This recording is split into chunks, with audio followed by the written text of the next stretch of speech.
Salut à tous, bienvenue sur la chaîne. On plonge au cœur d'une soirée qui restera dans les mémoires. Mais pas pour de bonnes raisons si vous êtes supporter du Real Madrid.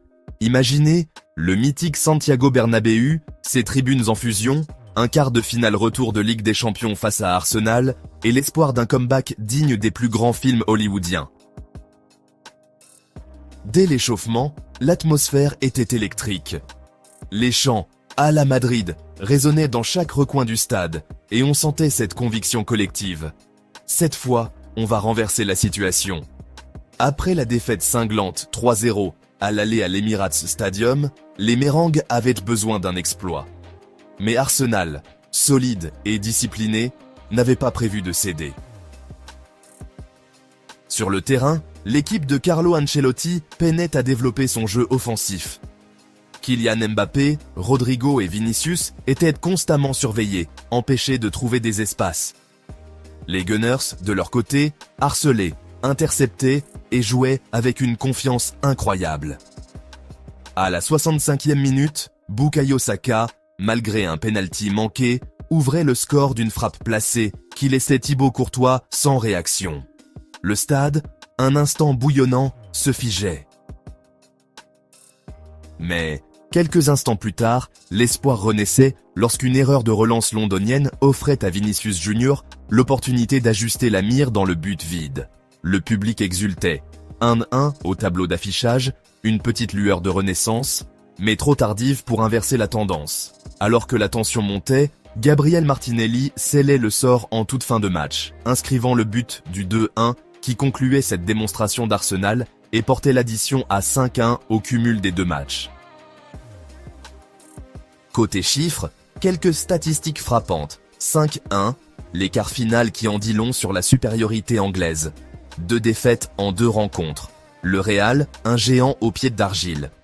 La solidité défensive d'Arsenal. Aucune intervention réellement décisive de David Raya et une défense qui n'a jamais cédé face à l'armada madrilène. Alors, Ancelotti sur le départ? Après ce désastre, les spéculations vont bon train. Selon le Figaro, l'avenir de l'entraîneur italien semble plus incertain que jamais. Cela m'est égal.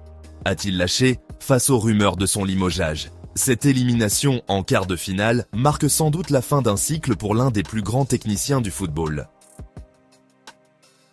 Dans cette nuit sombre, un rayon de lumière est quand même apparu. Vinicius Junior, auteur du seul but espagnol, il a encore une fois montré sa capacité à surgir dans les moments clés. Et côté record, il n'est pas en reste. Avec ce but, il a égalé le total de 104 réalisations sous le maillot blanc, niveau de la légende Ronaldo Nazario. À 24 ans, il prouve qu'il est déjà un pilier de cette équipe, avec des dribbles foudroyants, une explosivité hors norme et une progression constante. Sur les réseaux sociaux, Vini ne s'est pas contenté de pleurer sur son sort. Il a posté un message fort. Le Real Madrid revient toujours. Merci pour votre soutien. Nous devons rester unis jusqu'à la fin de la saison. Nous pouvons encore gagner des titres. À la mort pour cette équipe et pour ce club. À la Madrid. Félicitations à Arsenal et bonne chance. Une véritable profession de foi qui montre son attachement inébranlable au club.